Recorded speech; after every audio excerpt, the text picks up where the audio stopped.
Yo, dudes, the Empire's pretty chill. Maybe you could, join it or something.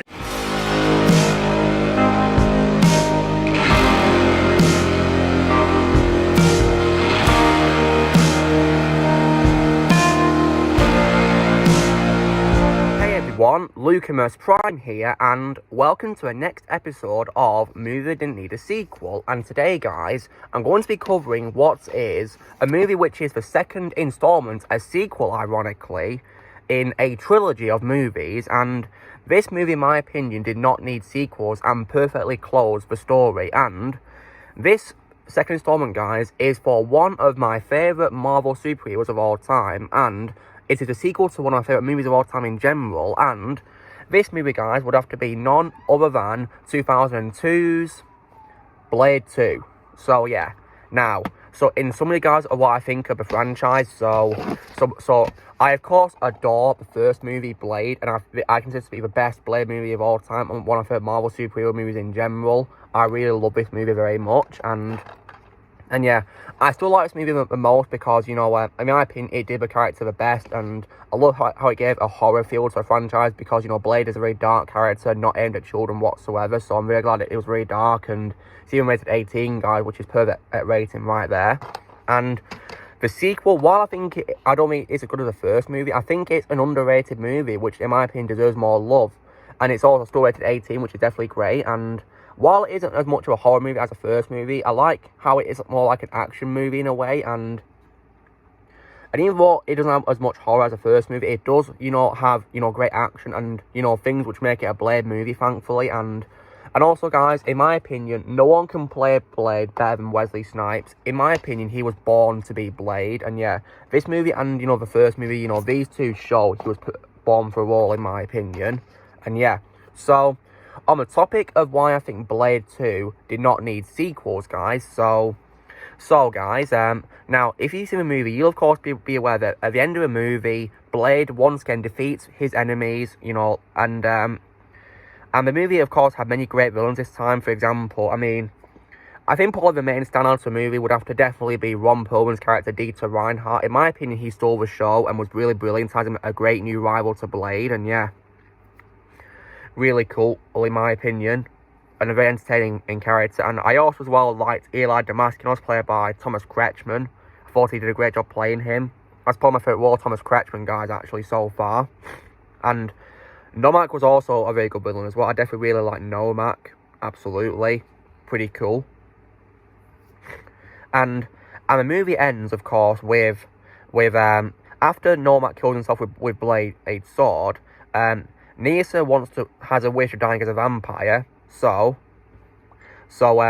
after that, Blade takes her outside, and he embraces her as her body disintegrates due to sunrise, due to being a vampire, she can't survive in the daylight, so yeah. And that, in my opinion, perfectly closed the story, guys, and many people are going to be wondering, do I think, this movie was unnecessary itself? Well, in my opinion, no. This sequel, in my opinion, was needed because the ending of the first movie is a cliffhanger because it was setting up a sequel by having Blade at the end of the movie in Moscow confronting a vampire in an epilogue. And yeah, and that was, of course, setting up this movie in a way, and I definitely really like that. So yeah, and then, of course, this movie opens with Blade searching Prague for his mentor, Abraham Whistler, and I love how this movie brought him back as well, definitely. So yeah, and in my opinion, Blade 2 perfectly wraps up the story. Give it great closure, definitely. No sequel setups whatsoever. But then, unfortunately, guys, 2 years later, we got an absolutely abominable third installment. And now, I watched this third installment on Netflix, guys, and I thought it was just, okay, mediocre. But when I'm rewatching it and seeing clips, I'm thinking, oh, God, it's worse than I thought. And yeah, that first installment, guys, have to be none other than 2004's Blade Trinity. Oh my God. Honestly, this movie is just an absolute embarrassment, guys. One of the worst super movies I've ever seen. And yeah, because I used to give it 6 out of 10, guys. Like I said, a mediocre score. But rewatching it and now I give it half. I give it 3 out of 10. So yeah. This movie had no reason to be made whatsoever. Because in my opinion, Blade 2 perfectly wrapped up the story. So yeah. And And this movie has many stupid things which ruin the first two films. Like, for example, this movie, despite being regarded as a third installment, this movie feels like a standalone movie because it ignores the first two films. It feels more like its own movie, really, which is ridiculous. No connections whatsoever. And this movie also does the same really bad cliche that Alien 3, coined, which is killing off a beloved character early into the movie in a very stupid way possible, which is Whistler, because only about, 20, 30 minutes into the movie, I think it was, yeah, Whistler was killed off in a very pathetic way. In an anticlimactic way, because we never saw his body either, so we didn't know if he was actually dead or not, but yeah, he is dead. Yeah, which is ridiculous. And yeah, I can't believe, we had to kill him off like that. Pathetic, in my opinion. And then, at first, guys, it started off as a Blade movie because it had a decent car chase, but yeah, as soon as Whistler died, that's when the movie died, in my opinion, as well. And yeah, and that's also when the movie no longer was a Blade movie, because after Whistler's death, it was no longer a Blade movie. Instead, it was a movie about the new characters being Whistler's daughter, Abigail, and Hannibal King, with Blade as a supporting character. So it was no longer a Blade movie anymore, in my opinion.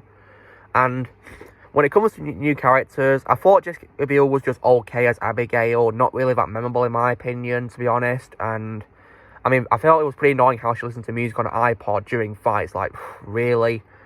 And when it comes to Ryan Reynolds as Hannibal King, in my opinion, was probably the best out of the new character introduced, because he was entertaining and funny, but in my opinion, he was out of place in a Blade movie, because Blade 1 and 2, they weren't comedy movies, they were serious movies. I mean, sure, Blade 2 has campy moments, but nowhere near as much as Blade Trinity. No way. So yeah, Ryan Reynolds was good as him, probably the best actor in introducing the movie as his character Hannibal King, but yeah, he was, he was not needed in this movie, in my opinion. No, not just out of place, to be honest. And the movie also has pretty bad villains too. For example, I didn't really mind Dracula at first, guys, but rewatching his scenes, I'm thinking, yeah, he's pretty bad, in my opinion, because I thought he was really bland and terrible, in my opinion. I think Dominic Purcell is way better as Heatwave in the Arrowverse. Way better in that role, to be honest. And I do plan to check him out in the show Prison Break in the future one day. I also did not like Parker Posey's villain character either, or the other vampires. I didn't really like or connect to him, in my opinion, really. I think Parker Posey, in my opinion, is slightly better than Superman Returns, to be honest, yeah. Saying something. So yeah.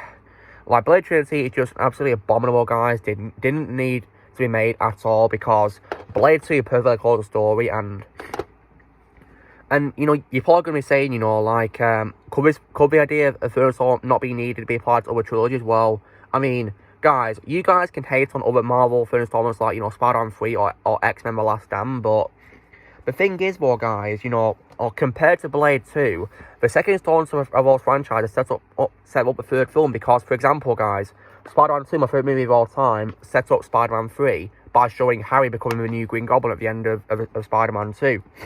And was setting up his revenge story, for Norman's death.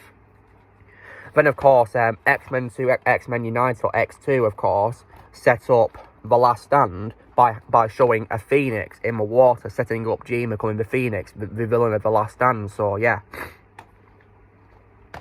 So, Blade 2, however, guys, is not any of those, because Blade 2 has no sequel titles whatsoever. And yeah, so that's why I wish it ended with Blade 2, guys.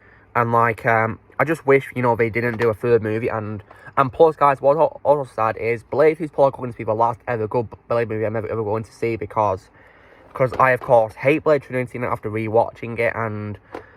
And also, what's sad, guys, is in the future, when I plan to rewatch the movies, I will still rewatch Trinity, because I, of course, as you guys may know, I am not watching my planned MCU Blade movie, because one, I'm enjoying my MCU retirement, and two, it's going to have an absolutely stupid rating of PG-13, which is absolutely ridiculous, because Blade is not for children, guys. Never was and never will be, in my opinion. No way at all. And also, guys, when that movie comes out, I'm not going to watch it, of course. I'm instead going to rewatch these three films. Yes, even Trinity, guys, because it is still rated 15, and yeah, still.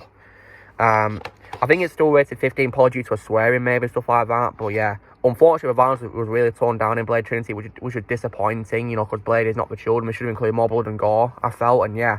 So in short, guys, Blade 2 did not need sequels. It perfectly wrapped up the story well, in my opinion, and yeah.